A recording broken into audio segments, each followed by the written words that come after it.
The first talk of this session is an invited talk. The speaker is Professor Schamiloglu from University of New Mexico, and he will speak about trends in high-power microwaves.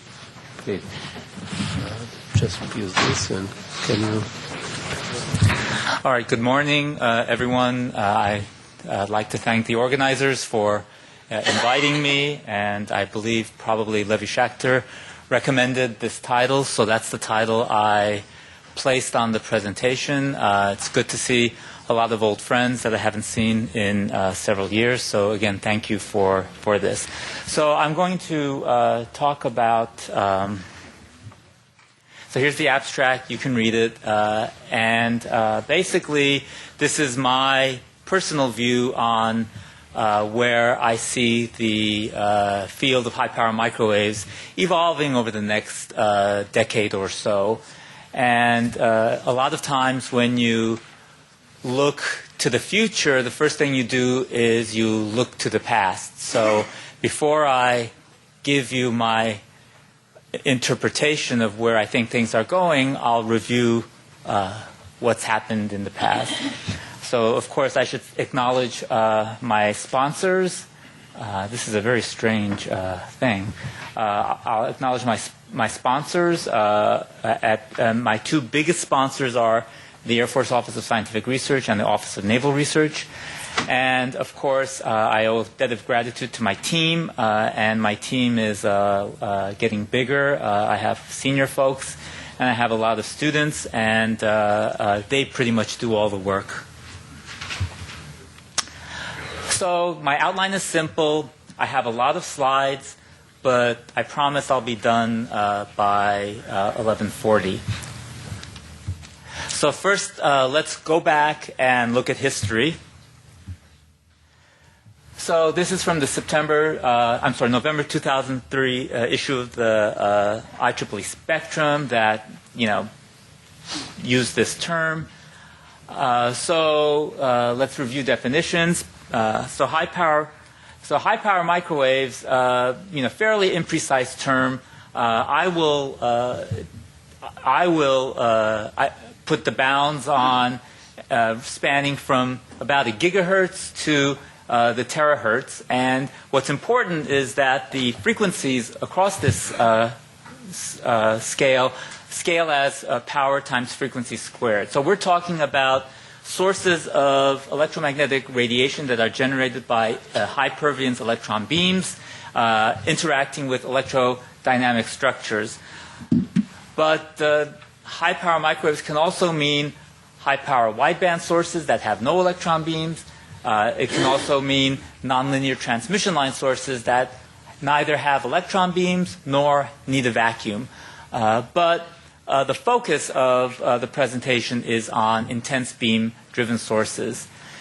Pulse power is also a rather imprecise term. It pretty much connotes the temporal compression in time of voltage pulses. So most typically for HPM, high-power microwave systems, it connotes using capacitors to store energy over a fairly long period of time and then discharging the capacitors fairly quickly through rapid switching. But pulse power can also mean explosive pulse power, but that's not what I do and that's not part of my talk. But the point is, pulse power is the technology that's used to generate the high perviance electron beams that drive narrowband HPM sources. So this is basically a plot that identifies where the high-power microwaves are. It's a niche field. It's low duty cycle, high instantaneous power, very little average power. Each pulse in a high-power microwave beam is on the order of 100 joules. That's not a lot of energy. But yet the attractive feature of high-power microwaves is the peak instantaneous electric field, which can be used for military applications, can be used for power beaming, can be used for carbon fiber sail satellite propulsion as such. So that's the key feature of this technology. So the history of high-power microwaves is linked to the history of pulse power because it's because pulse power came to be that high-power microwaves took off. So high-power microwaves was sort of born, and when I say high-power microwaves, I'll give you a chart later, but it's a technology that's approaching its 50th anniversary. I mean, it's hard to identify the year where it started because the publications came months after the ideas, or maybe years after the ideas. But it had two main lines of genesis. One is Professor John Nation's group at Cornell, who's retired, and a collaboration between the Institute of Applied Physics in Nizhny Novgorod in USSR together with a group in Moscow. Those are the two main points of genesis of the high-power microwaves. Pulse power also has a genesis. So modern pulse power is attributed to Charlie Martin and his colleagues at the Atomic Weapons Research Establishment. So Charlie Martin's group basically was using flash X-ray radiography to image dynamic implosions. And the commercial X-ray machines that were available to him had insufficient fluids to penetrate the very dense material that they were trying to image.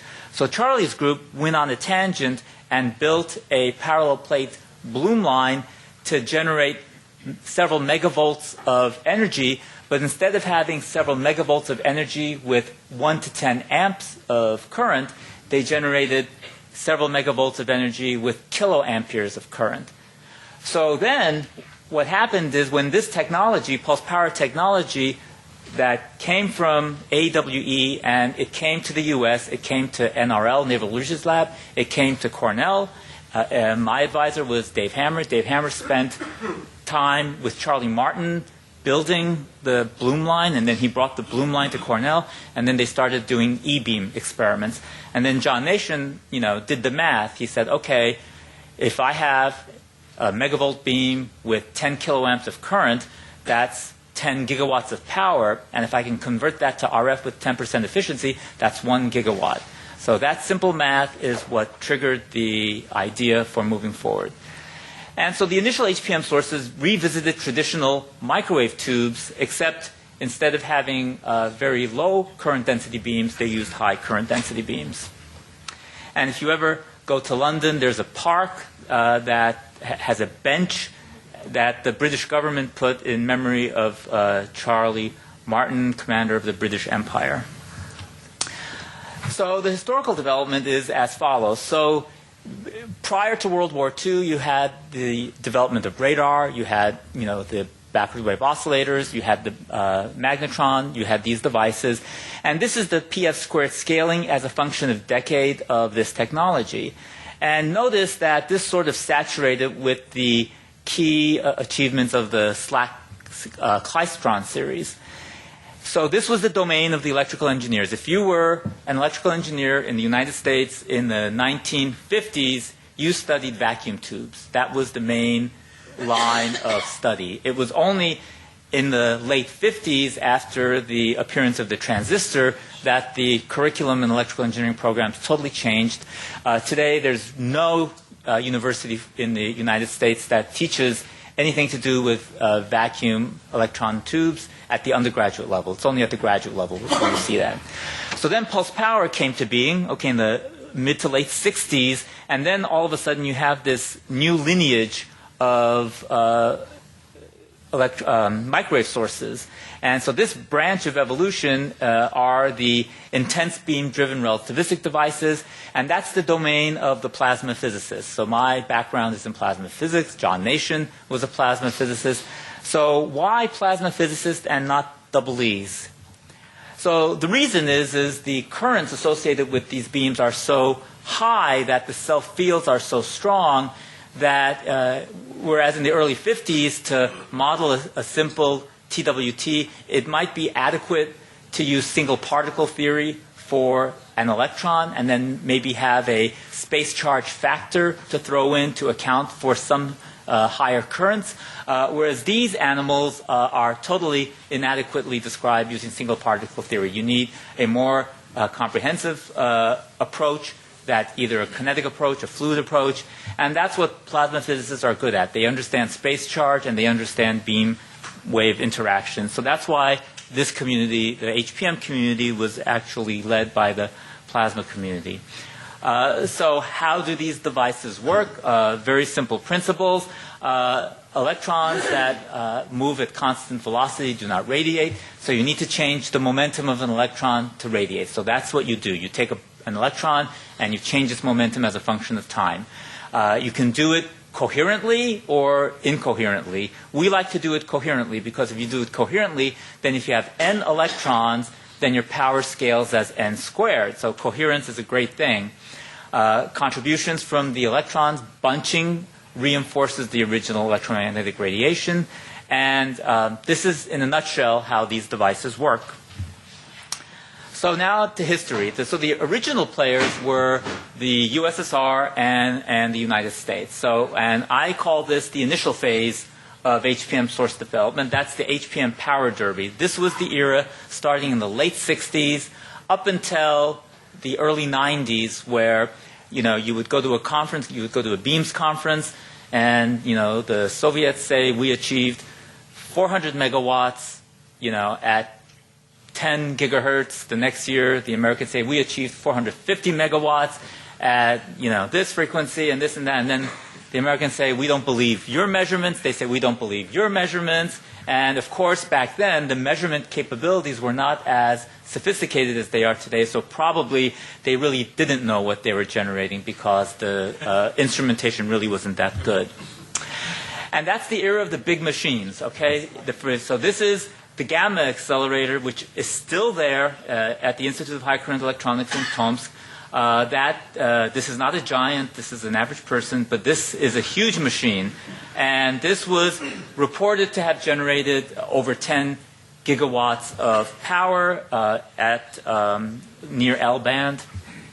So this was the comparable U.S. machine, which was the biggest machine that Physics International had ever built. It's the Aurora accelerator, which was at Harry Diamond Labs in Maryland. This was used to drive a Vercator and reflex triode. This monstrosity no longer exists. It was cut to pieces and scrapped. So in the period of 85 to 91, there was glasnost and perestroika. And then the Berlin Wall came down in 1989. And during this period of perestroika, academician Gennady Mesietz invited 3 U.S. faculty to visit Tomsk. And then they went to Tomsk and they came back and they wrote an article, wrote to Tomsk. Art Gunther passed away. He used to be the chief scientist at the Air Force Research Lab in Albuquerque. Jim Thompson used to be my dean of engineering. He hired me at the University of New Mexico. A few years later, he went to Missouri. And Professor Christensen, whom many of you know, just retired this past summer.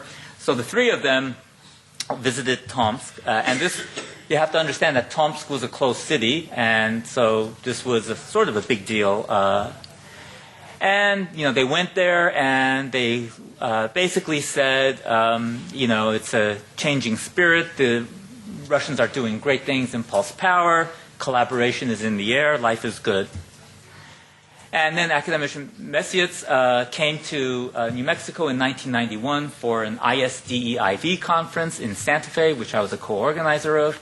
And he visited my lab, and then he invited me to come to Tomsk. So I was at the time, I was the first American to go solo without a tour to the newly opened city of Tomsk. That's me back then. And I gave a seminar, which was very well attended.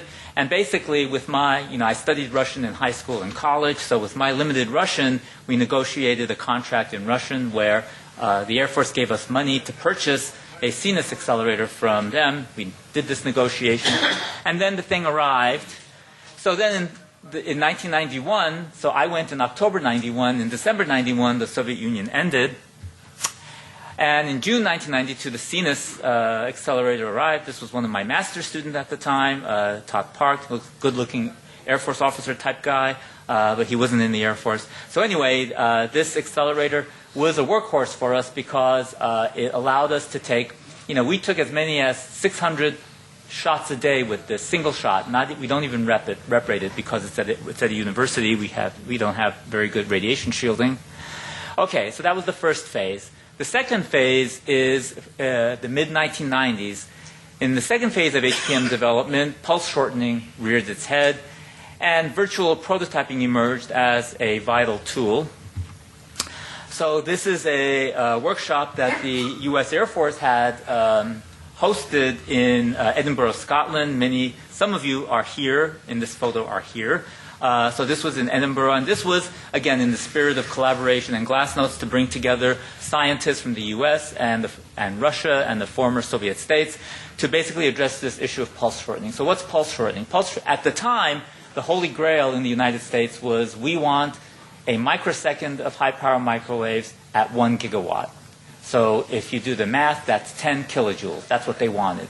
And unfortunately, what was happening is what works well for 100 nanoseconds cannot work for a microsecond. And of course, the vacuum tube industry knows that. The vacuum tube industry, goes to great extent to have low electric fields, ultra-high vacuum, bake-out, sealed tubes, and they look at us and they think we're crazy because we put velvet cathodes, we have plastic in the vacuum systems, but that's what pulse power is. It's cheap and dirty, and you try and do the impossible for a short period of time.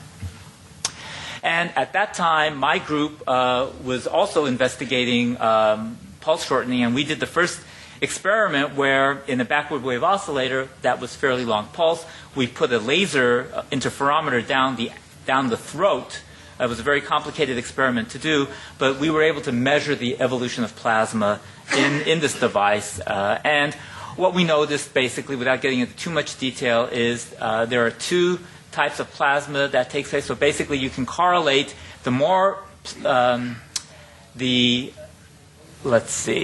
more plasma you have here, the shorter is your output microwave length. And in the end, we explain that as follows. When you have plasma along the walls of the slow wave structure, your start oscillation current changes. Any oscillator needs to have an excitation that exceeds some threshold. So in the beginning of these devices, the beam currents we use exceed the threshold, but as plasma evolves, the threshold changes. The threshold increases above the beam current. So that's, in the case of a backward wave oscillator, how pulse shortening manifested.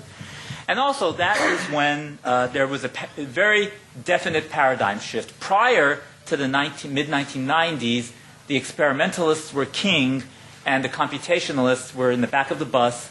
They played catch-up. So what do I mean by that? What I mean is experimentalists would take their data, would show it to the computational guys. The computational guys would do a simulation, and it would not agree. There would be no agreement. Then the computational guys would change some parameters until it agreed, and then they say, okay, see, it agreed. Then you do another experiment, the same thing. There was no agreement a priori between computation and... But today it's very different. Today you won't do... Today the experimentalists are in the back of the bus, and unless the computational tools give really outstanding performance, no one will invest in doing an experiment. That's how great these tools are. And so back in the 90s, what we did is I noticed a problem in our backward wave oscillator, and what was happening is the power over time was dropping, and we didn't understand why. So we called our colleagues at the Institute of High Current Electronics, Dr. Korovin, why is this happening? Can you send out people? So they sent 2 people, and they came in and they said, over a period of time, the slow wave structure loosens, and the upstream connection gets bad. So they took a piece of wood and a hammer, and they hammered the slow wave structure back into the device. They did that, and then we took the data, bam, we got great results again. And I didn't buy that. I didn't buy that explanation that it was a connection. So I had one of my PhD students at the time make individual inserts where he would intentionally introduce a spacing between the slow wave structure and the reflection point so that we can very discreetly observe what happens as the slow wave structure detaches. And lo and behold, we notice that the power drops very rapidly when you're even like a quarter wavelength. So a quarter wavelength at X band is about half a centimeter. So, and at this time we were working with Sandia Labs, And this was the first example where there was no cheating and a pick code result and an experiment agreed without any tweaking. And so what was happening, why the results weren't agreeing in the past, we figured out, is because the pick code users were used to simulating lower frequency phenomena like magnetically insulated transmission lines, whereas in these simulations we're generating high frequency RF at 10 gigahertz. And so the numerical damping algorithm that's used to damp the discretized grid noise was actually also damping the radiation. So what we did was a simple experiment where we had a simple uniform structure. We decreased the damping coefficient in the code until the code matched the experiment. Then we no longer touched that. And then this was the first experiment we did, and we got beautiful agreement. And of course, today, as I said, it's unbelievable. Okay, so here's another example at my university where we did these were done in the late 2000s. So this is to show you that we had an idea, we simulated it to death, and then when we were satisfied that it was a great idea, we did the experiment. So the CNIS accelerator is a great accelerator because it's very reliable, robust, fairly compact, low maintenance, but it has a deficit, and its deficit is that it's very short pulse. It's only about a 13 nanosecond pulse. For a backward wave oscillator, that's not a problem because a backward wave oscillator kicks in a couple of nanoseconds. Relativistic magnetrons are notorious for requiring a lot of time to reach saturation, and we were afraid that our experiments would not work. So Michael Fuchs and I had this oral debate one day where we were talking about how can we get a relativistic magnetron to operate quicker. And we were on the board, we took a piece of paper, and I suggested, well, the only option we have is if we can somehow take the azimuthal electric field of the RF, because that azimuthal electric field of the RF through the Lorentz force causes spoke formation in magnetrons. I said with a solid cathode, so everyone, since George Bekefi at MIT invented this magnetron, everyone used the solid graphite cathode, at least everyone in the US. And for a solid cathode, so this is radius, this is electric field. To satisfy continuity of tangential E, this E field has to go to zero on the surface of the cathode. So I said, we need to find a way to allow that to go to zero on axis. And so after several attempts at different things, this is what we came up with. We said, let's put a hole down the middle of this device, and then let's cut strips, and then this configuration is transparent to the modes of E theta. So now E theta goes to zero on axis, and where electrons are born on the surface of the cathode, you have a much higher E theta. And we did the simulations. So this is magic simulations. If you go across, it's at the same time, and if you go down, you go longer in time.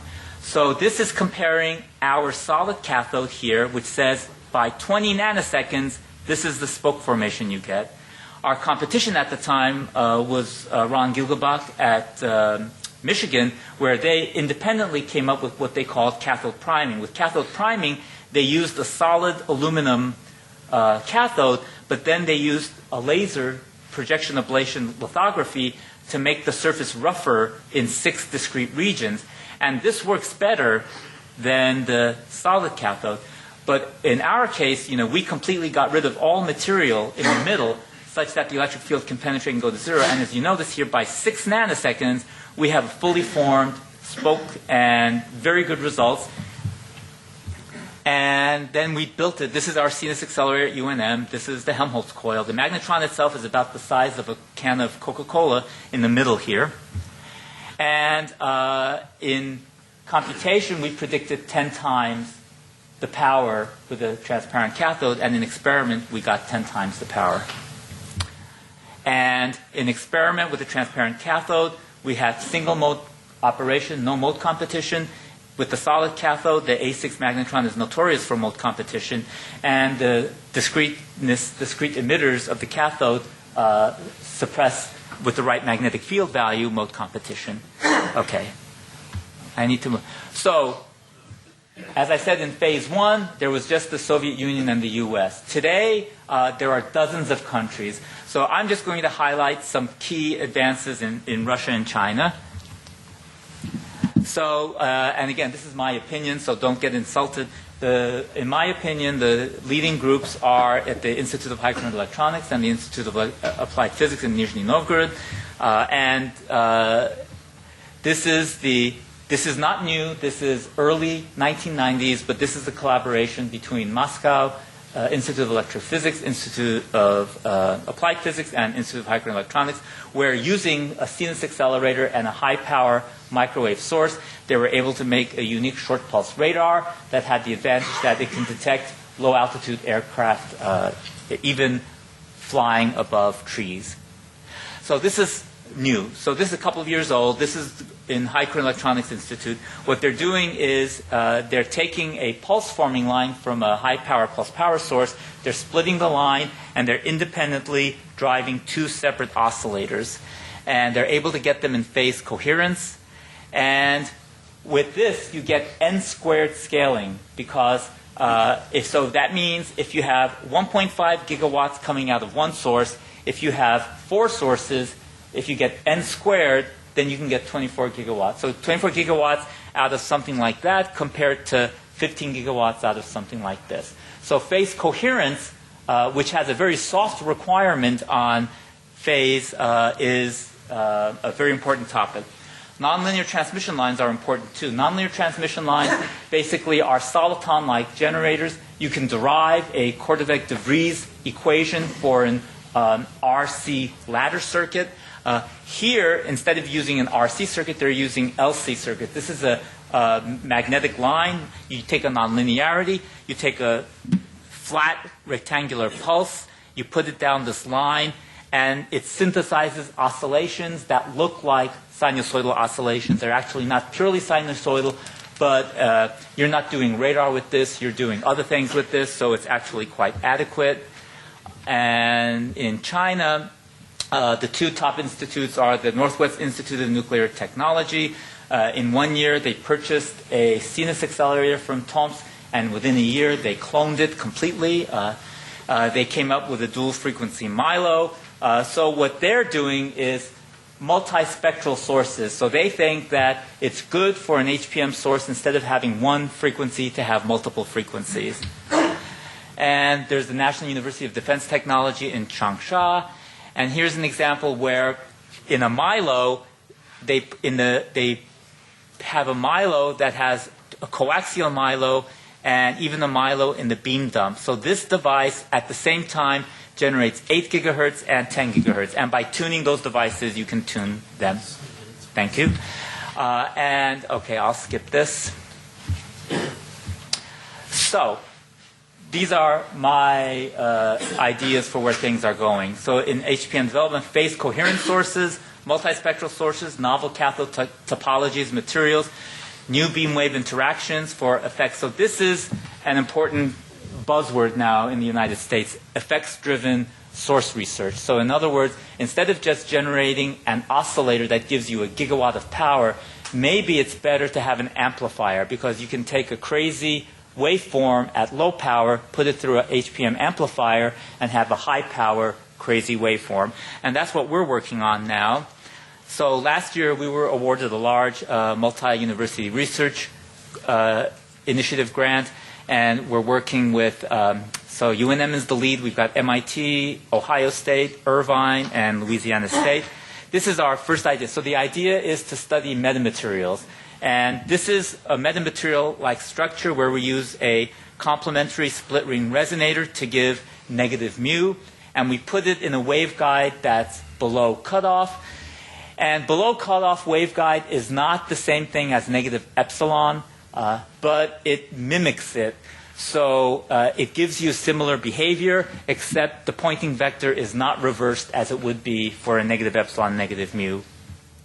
But the idea here is, if you see this branch on the dispersion curve, and this is a very annoying pointer, if you see this branch, the red branch, that only exists because of this metamaterial structure. So the idea is we're going to perform dispersion engineering to look for new dispersion curves that could be beneficial for high-power microwave sources.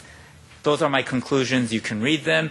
And if you're further interested in high-power electromagnetics, come to the University of New Mexico, July 27th. The biennial Euro-EM AMEREM conference is going to be held at UNM, July 27th. The URL is here. I thank you for your attention.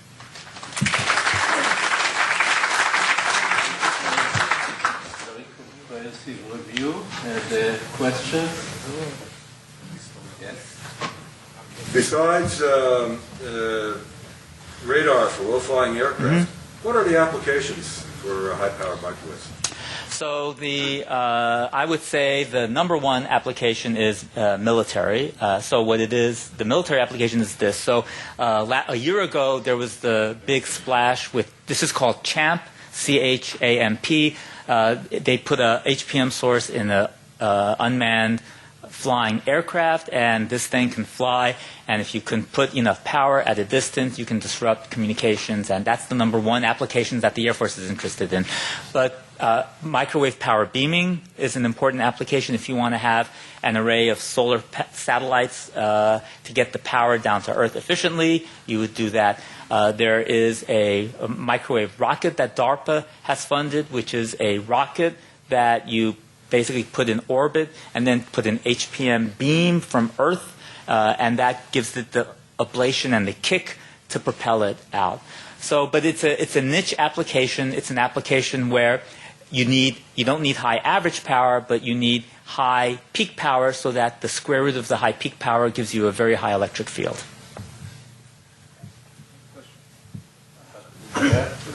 On one of your graphs, I've seen that there are many, many sources of gigahertz radiation. And it looked like nothing is beyond that, maybe shorter wavelength. Yes. So can you comment on that? So that's the terahertz gap, and that's where on the laser side, you've got high power, and then you get to the terahertz, it goes down. On the RF side, you get high power, and then you go down. So the answer is the gyrotron is an extremely promising source for terahertz. In fact, University of Maryland, together with Institute of Applied Physics, I believe has about a 500-watt gyrotron that they're using for nuclear material detection. So I think it has to be that you can't scale a traditional RF source to terahertz because the material is too lossy and the dimensions get too small. But that's the nice thing. That's the nice thing about gyrotrons. Gyrotrons, the pipe is this big, the beam is this big, so you don't have to worry about the beam hitting the pipe. So I think a gyrotron is a very promising future for terahertz. So there are folks who are using backward wave oscillators and trying, but none of them have been successful to date because the tunnel gets so tiny that the beam eventually hits it and destroys it. Okay. Let us thank the speaker. Thank you.